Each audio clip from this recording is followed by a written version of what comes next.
corporate jobs? Just a quick show of hands. All right. And how many of you are entrepreneurs or work for a very, very small company like a startup? Right, so we have about 85% corporate. Good. How many of you are government, unemployed, bandits, thieves, or other way creative and exactly, good. Because we need more of you, and that's what I'm going to be talking about. We need more, let's call them the rule breakers. Because this is what most of you are up against. This is what most of you are up against. Which very large German corporate has this at the heart of their strategy right now? So think about that question for a second. Which very large German old industrial manufacturing company has revolutionary business model innovation at the heart of their strategy? Anybody want to guess? I'll show you in about 15 to 20 minutes as we'll progress into strategic transformation and a few other interesting topics. So first of all, just allow me to introduce myself. I'm from, as you can see, from Norway. And it's the first time I'm here in Romania. And Norway is a really, really good country for surfing. Now, it's frequently mistaken for being a skiing country, but as you can see, there's a lot of interesting things that you can do outside. And there's no reason to limit yourself to daylight hours. There's just as good, just as safe surfing during, well, midday, just the other side of the day. And Norway is, of course, recognized fjords and mountains. And this is a really good way of sightseeing. So if any of you want to do sort of an innovation trip, don't go to Silicon Valley, don't go to Berlin, but you come up to Norway and we'll take you and show you what we call the other perspectives. And hopefully you'll survive. Good. So I get to do this quite a lot around the world, and I get to meet with a lot of corporates, and they're all struggling with the same issue of how do we do faster innovation. And over the past couple of years, I've been fortunate enough to work with Cisco, Airbus, PwC, and a large number of corporates in different settings. And I'll try to extract some of that for our talk here today. These are a few of the accelerator programs that me and my team have been running over the past year and a half. Solar energy, smart city, drones, mobility, fish farms. Do you want to guess what is the one thing that they all have in common? What's the one thing they all have in common, which might be surprising to some? They all eventually come across digital innovation. So even though you're starting with an electric vehicle, that's a car, or you're starting with a drone, eventually the innovation teams that run these programs realize we get to a stage of digital. That'd be software, that'd be sales channels, that'd be the business model, including also digital fish farms and digital health innovation. And we're seeing this trend of digital now becoming a part of every single industry. How do you want to describe the mojo? How do you want to describe the mood on this picture? Now, is this good, energetic, having a lot of fun? Or is it just another day at work? Or is it somewhat challenging? Challenging, right? So this is one of the corporate strategy teams for one of the largest energy companies, utility companies in Asia. The company has about 40,000 employees. They have about 20 million customers. And this is the team just realizing, wow, I think digital is going to be important. And what are we going to do about it? Can big companies like this innovate? Or is it really, really hard? That is the question for all of us. Because fact is, digital disruption as we know it is now hitting every single industry. Some are early, movies, cameras in use. Some are just getting started. And it's accelerating. There's a lot of research coming out right now about the pace of these big changes as they're picking up. And one of our favorite articles, 2012, Harvard Business Review, where John Cotter, who's a professor of change management, says, wow, companies in the future need to accelerate and change faster. And this is what it looks like. Is this an inspirational CEO, or is this a slightly panicking CEO? This is Telenor, one of the largest telecommunication companies in the world. This is now about a year ago. And he says, if we don't completely reinvent ourselves, we will be gone in less than 10 years. And more than that, if we're not a leader in this transformation, we will not be here 10 years from now. This is what leadership looks like in the face of digital disruption. This is tough for most, but it's getting tougher for virtually everyone. This is the new CEO of Ford. Ford Motor Companies, it's been around for 115 years. They build cars, or at least they have been building cars up until now. The new CEO comes in and says, our strategy is really simple. Move faster. That's the core strategy of Ford.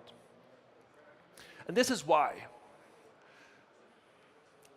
What does this look like if you're in the leadership team of Ford? What does the market believe about your future? Good times ahead? Nope.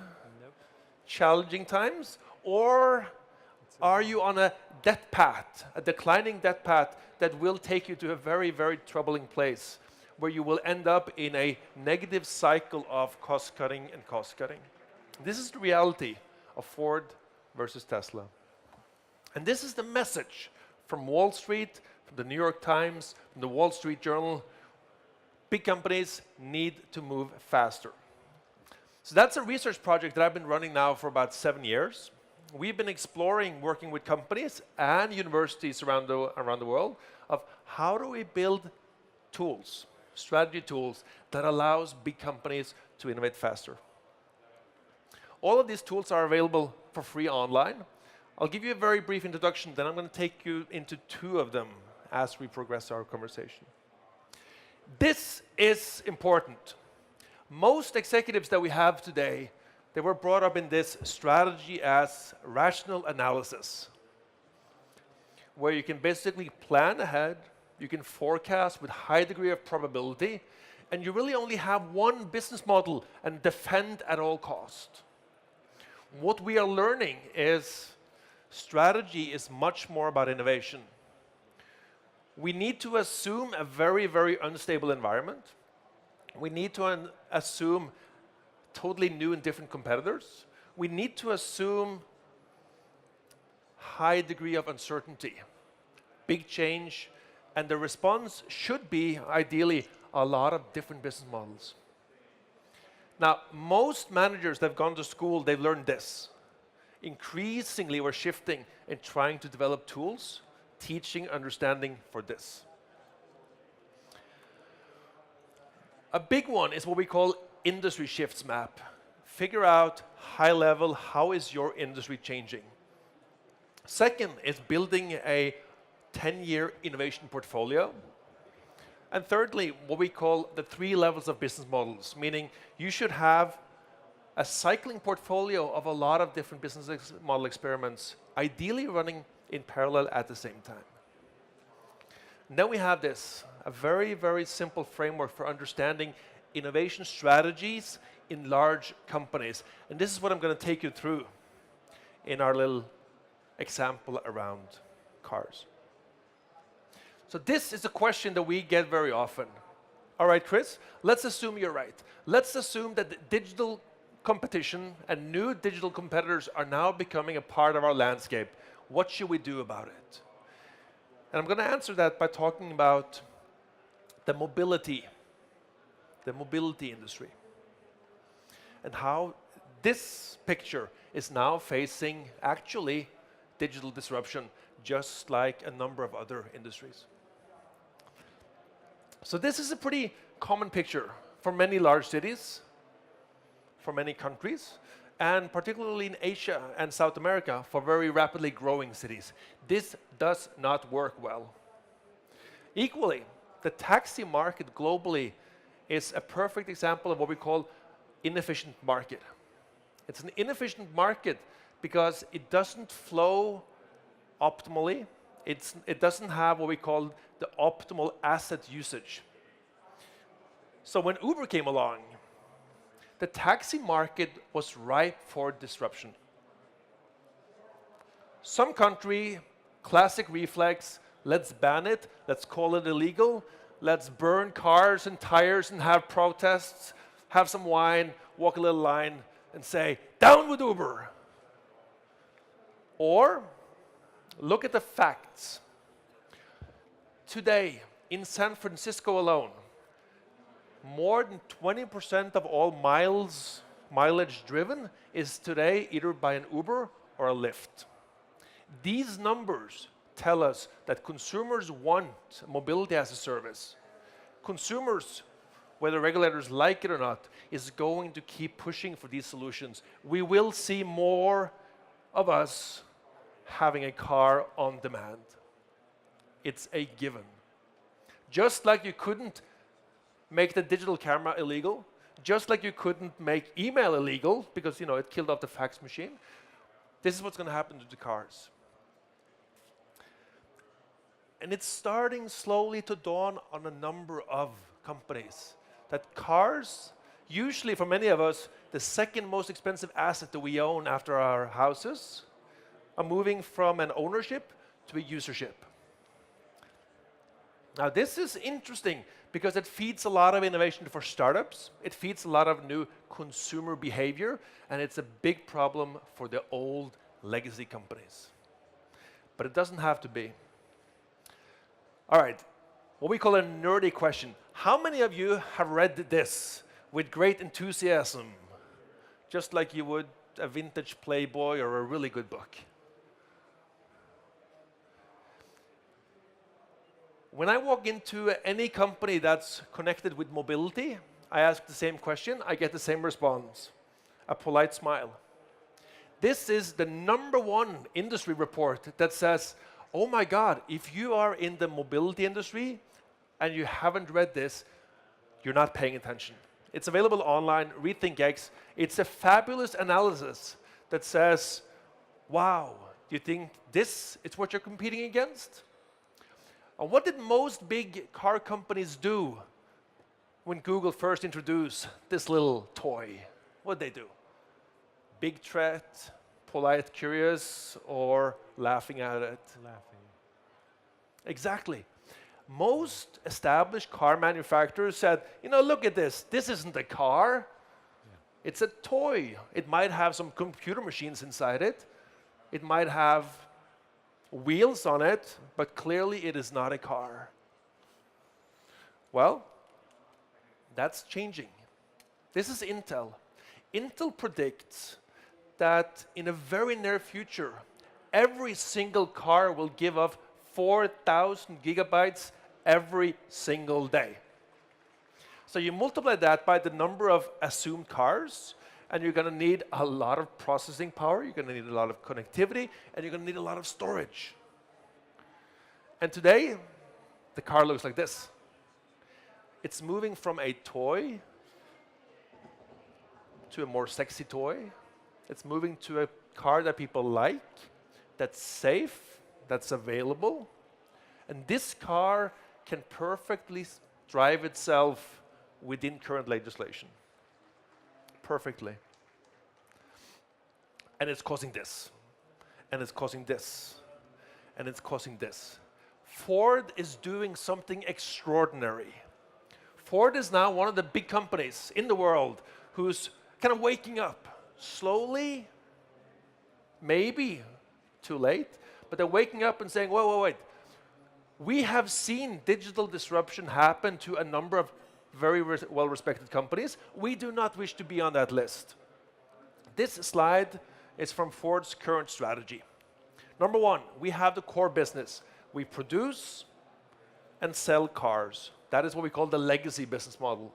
But increasingly, they're also developing the new parts of Ford, where they say electric, autonomous, and mobility as a service will be a part, and a big part, of Ford strategy moving forward. We will, whether we like it or not, have to do this. And for a company like Ford, this is really as big as it gets in terms of strategic transformation. And this is where Ford sees itself. We used to be very narrow. We make cars. Now we're going to extend ourselves all the way from walking. So walking is now a part of Ford digital business model innovation. So for every mile you walk, they'll charge you. And then all the way down to, should we be getting into spaceships? Can Ford colonize Mars, competing with Elon Musk? That's one of the questions that's now being explored. They're not in a good position, but they're trying. This one is even better. This is Volkswagen. Volkswagen last year woke up and realized, oh shit. And they built this. This slide is probably the most interesting slide that I'm sharing today.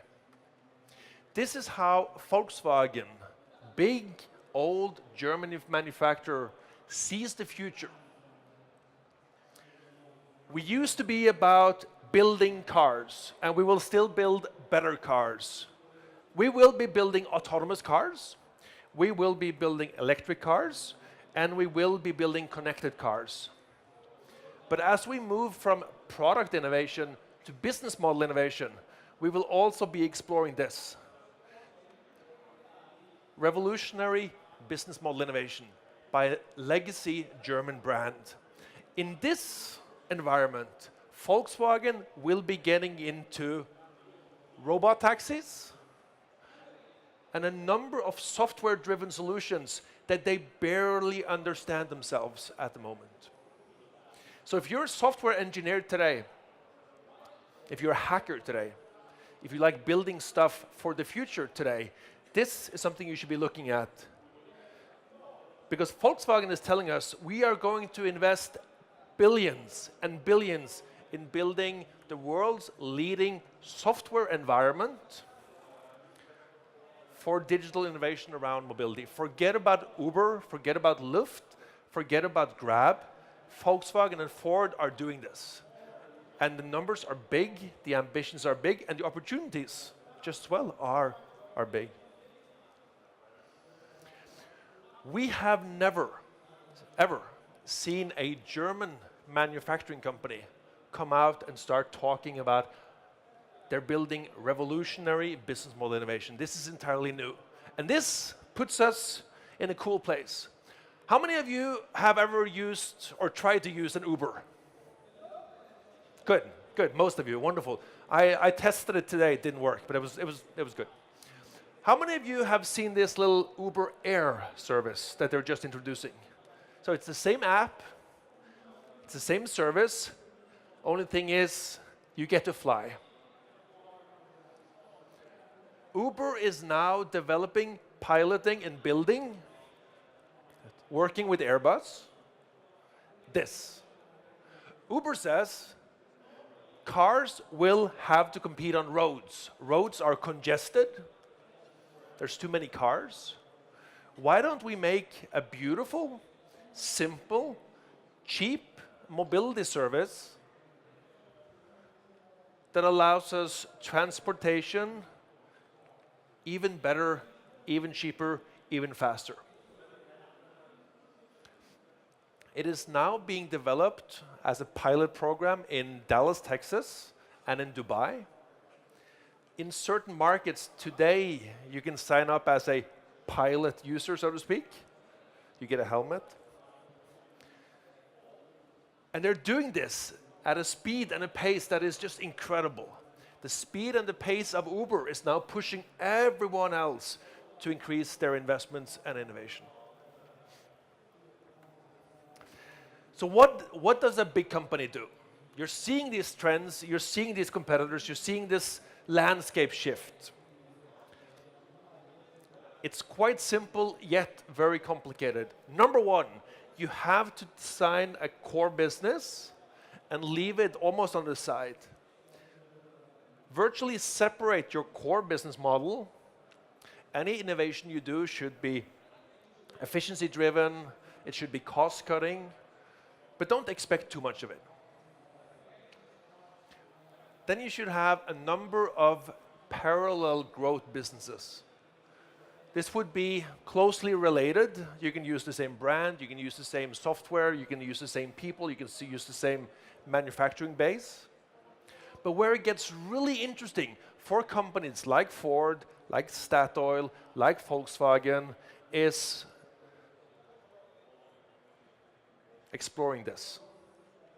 This is where we say big companies need to develop a portfolio of business models and easily steal, borrow language or ideas from Google, the moonshot, easily design disruptive business models that would actually be competing with their old products, run accelerator programs where you can do in a few days what normally would take a few months, run a large number of experiments, partner with highly unlikely companies, and try out entirely new things.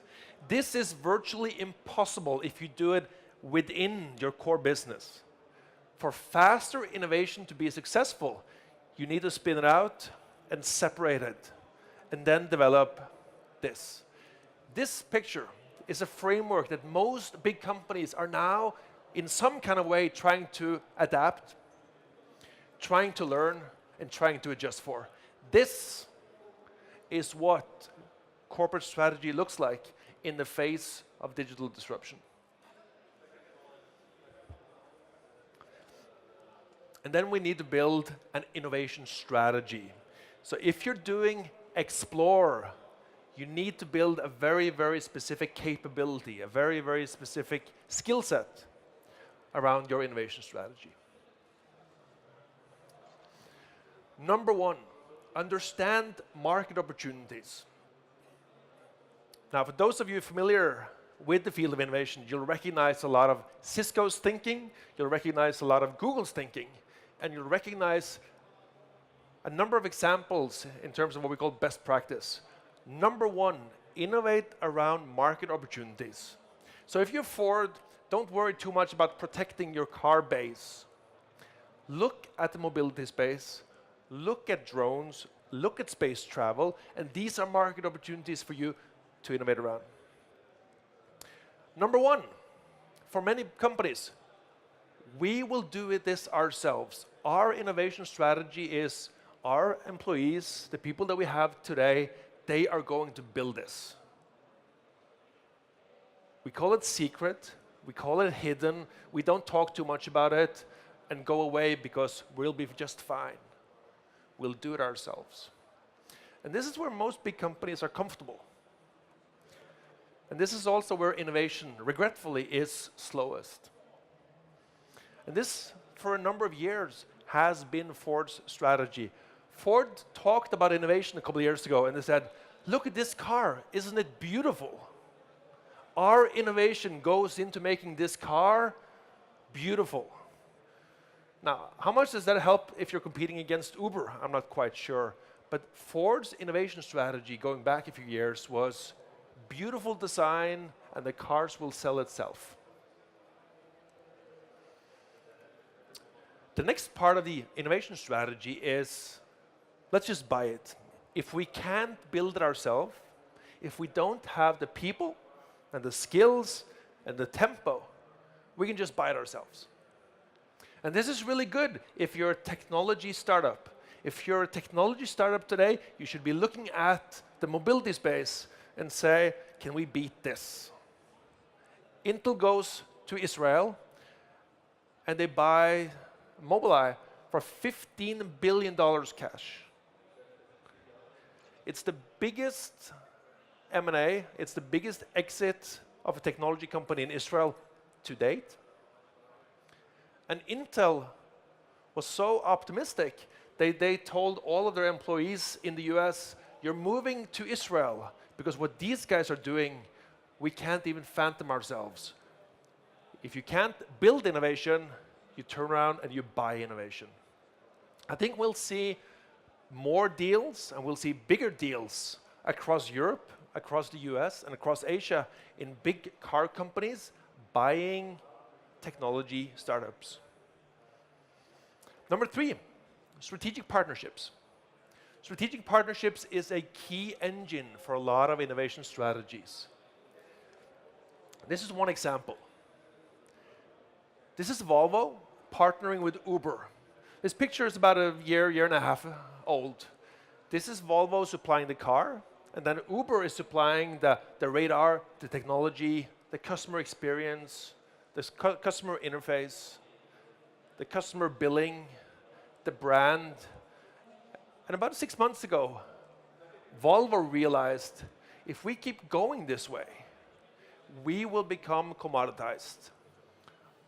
As a consequence of not fully understanding the implication of our innovation strategy, we will become a second-tier supplier to Uber, and we will basically allow Uber to keep the customer relationships, the customer data, and the brand, and we will be driving ourselves out of the positions that we had.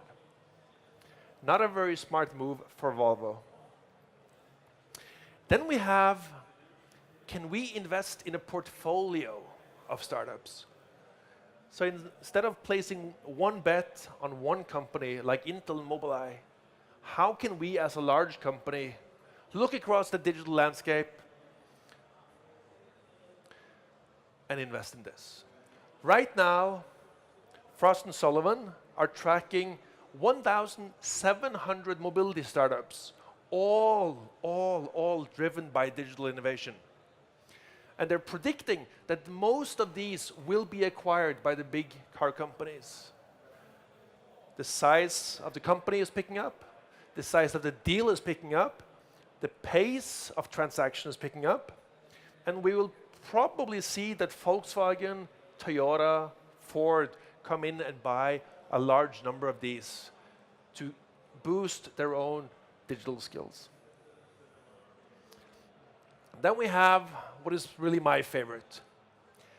How can we design accelerator programs and innovation programs that lets us do innovation faster? A couple of years ago, this was a fairly new term. Most people didn't quite understand what an accelerator program was. Today, we're seeing a wave of accelerators pop up around the world.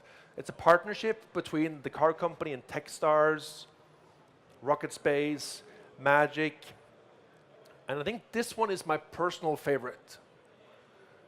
If you today want to work on a flying car, you can go into an accelerator program by Airbus and HAX, which is a Chinese-based, Shenzhen-based accelerator program.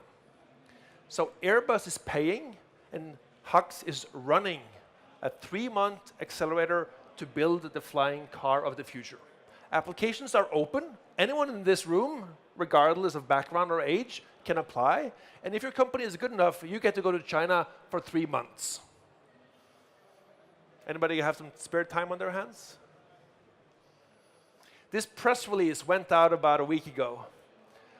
Airbus has been working on this for a couple of years and say, how do we get global innovators to work with Airbus in China to build flying cars for real? Building, running, and scaling accelerator programs is something that's now happening at a larger pace. Some of our friends in the US, a company called Mac49, they have been building corporate accelerator programs for a number of years, where executives fly to California between 1 week and 3 months and stay there to accelerate their innovation.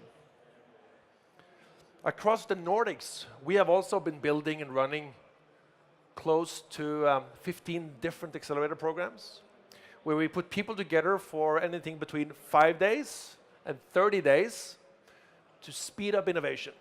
We work with government, we work with investors, we work with customers, and we always, always, always bring in digital expertise and digital heads. That's how accelerators work. So when we look at this landscape, this space called digital is disrupting every single industry, we're seeing a big shift in how big companies think about innovation. They're moving from an environment where we used to do the innovation ourselves. Our people, our R&D staff, they would sort of work on innovation secretly, slowly, and then we'd put it in the market. Increasingly, we're pushing to the side, driven by digital and driven by new business models. This is incredibly easy to discuss, and as we've seen with companies all over the world, it's incredibly hard to do. But we will see in the next coming years a large number of companies trying to do faster innovation by investing, by buying, and by building new accelerator programs. It's hard to do, but it'll be a very interesting journey. And I'm going to wrap up my talk before we do some questions with this quote. This is the starting point. If you have a CEO that says, guys, listen, for us to innovate faster, it should be illegal to focus on your core business, because that's running already. That is not where we put our best people. That is not where we put our money. That is not where we put our time. This is old. We need to focus on our next business and open up for faster innovation. It is very easy for us to say, and it's really hard to do in practice. Best of luck. Thank you very much. Thank you, Chris.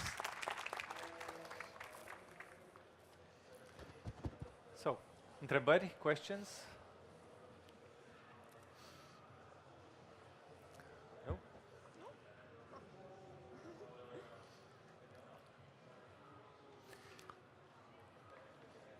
I'll be very happy to do any kind of questions, comments, discussions, either in plenary here or on a more sort of few people afterwards.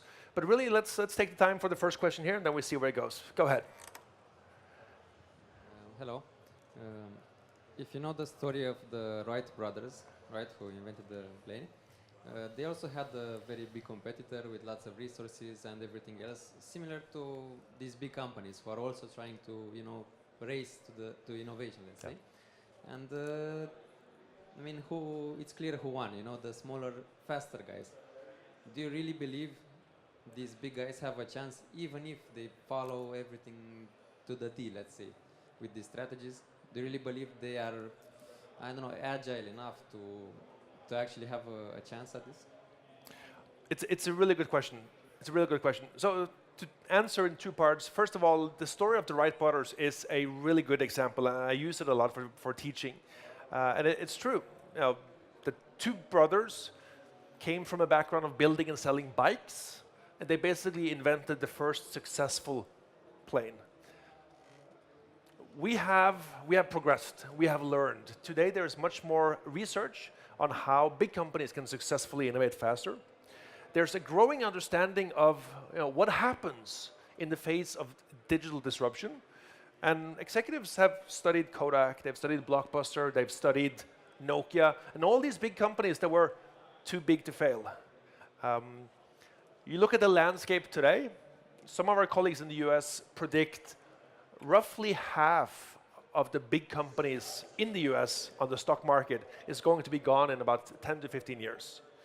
So survival rates used to be higher and slower, and they're probably going to be faster and more brutal. Will I invest my own money in Volkswagen and Ford?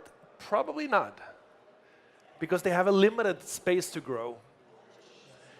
But do I think they can compete successfully against Uber?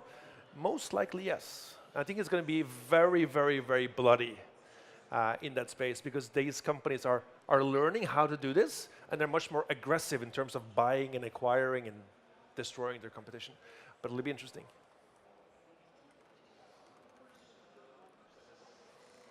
Anybody else? Other questions? When it comes to digital innovation, there's really two companies to follow. Number one is GE. I think many of you are familiar with GE and kind of what they're doing. And it's worth noting that GE is the only surviving company on the US stock exchange since it was founded. So looking back at the US stock exchange for a number of years, GE is the only company still standing from the original days. But also Cisco. I think Cisco is doing a lot of really impressive work, and they're slower than they would have liked, but they're picking up. So study GE, study Cisco, and I think there's a lot of learning you can take away from that. Any further questions? Yes, sir. We'll bring you the microphone. Hi, my name is Christian. So you're saying you shouldn't focus on your core business, you should look to new models. Like, what's your right to win in new models if you don't have any experience there, right? How do you choose where to compete, what to compete versus your core business? Yep. Now, the question was, if you have a running and probably successful core business, you know, it's the safe bet to stay with it and focus on it and hopefully hope it's protected, versus moving into areas where you don't have any skills or expertise. We find in our programs that companies have a lot of what we call transferable skills if they choose to look for it. So transferable skills can be customer relationships. For instance, take Ford or Volkswagen. They have really strong and long-running customer relationships. What can we do around those long-running relationships that a startup like Uber or Lyft can't? Second is building coalitions where you combine internal talent and new partners. So you basically quickly build a team that can innovate faster. But really it comes down to, I believe, the risk appetite from the board of directors. Very often we see really interesting projects get blocked or get stopped at the board level because they feel high risk.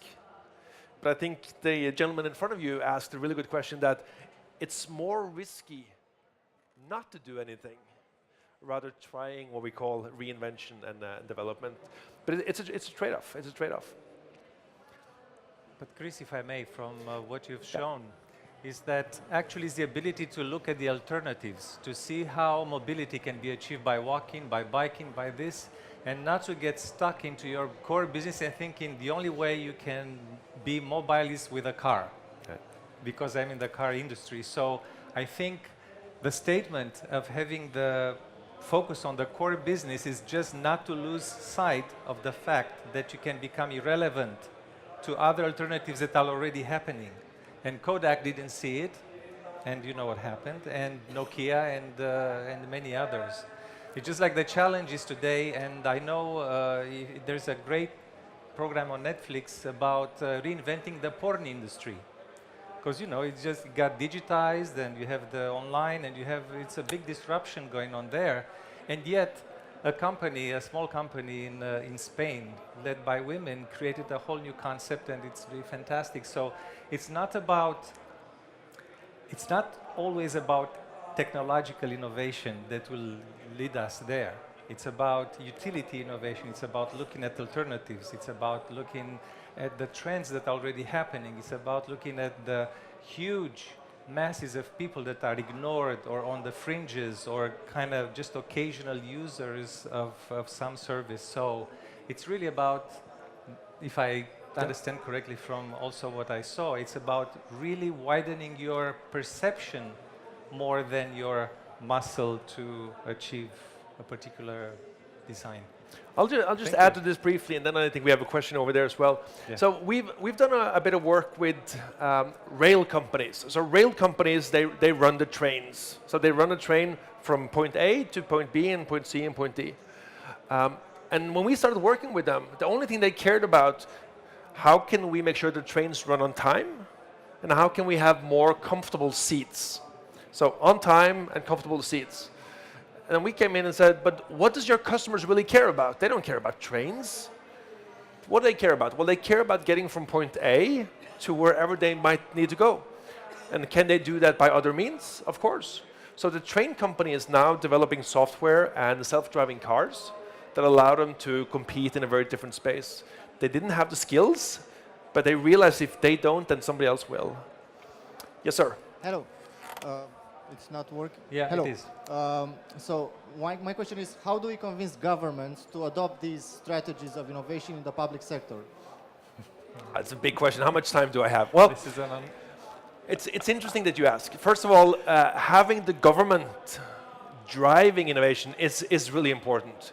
And I'm actually flying to Malaysia tonight to work on a government initiative where Malaysia have something that they call National Transformation 2050.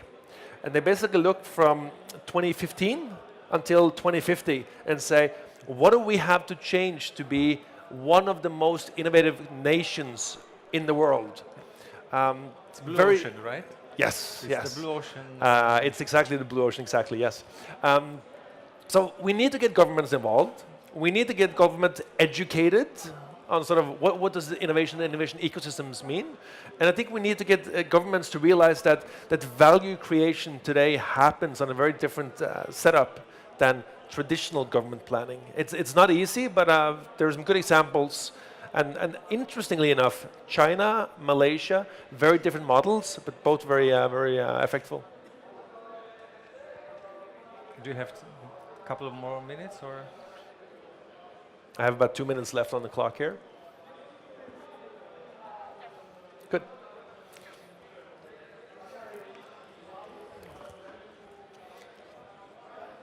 Hello, thanks for the presentation.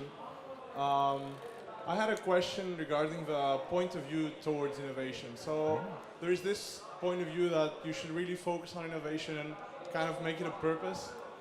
And then there's the more like numbers point of view where you say, okay, let's think of this idea. It has a 2% probability to succeed, and if it succeeds, it will bring, I don't know, $1 million as in return, and it requires $10,000 as an investment, so it's worth it. And you bring a lot of those together, and you just look at the numbers, and then if the numbers add up, you go for it, or otherwise you don't.